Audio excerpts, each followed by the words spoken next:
whole life, I prepared my son to lead humanity in the fight against the machines. On this night, we take back our world! There are labs, particularly in Japan, that are very good at creating lifelike human robots.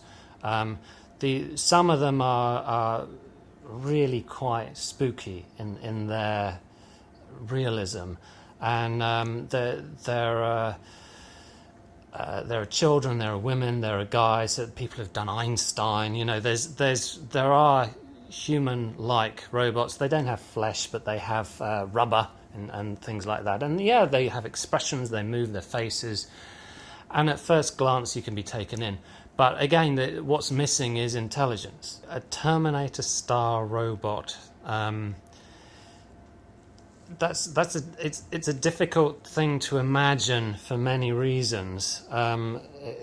If you're thinking in terms of a humanoid, like Terminator 1 robot, the humanoid mechanical thing that's unstoppable with a everlasting power supply, and an intelligence to go with it. Could that exist in the future? Yes, it could exist in the future, but not for a very long time, I think. One of the things that my research group is involved with, and I have a great interest in, is the way living systems are able to design themselves, build themselves, repair themselves. And this is not something that conventional technology can do. You know, I've demonstrated this. I've literally hammered a nail through a computer, and the computer doesn't like it very much. But, you know, you can accidentally walk on a nail, and actually, you pull the nail out, you're going to get better. Humans, all living creatures, are actually amazing things in terms of their ability to self-repair. And don't forget, we built ourselves as well. Every living creature has this amazing robustness to damage that our technology doesn't have. But it could have. So yeah, the cool thing about the Terminator Genesis robot is that it has these properties. It's fluid, it's plastic, it can change its shape. If it gets damaged, it can repair itself. These are all exactly the properties we would like.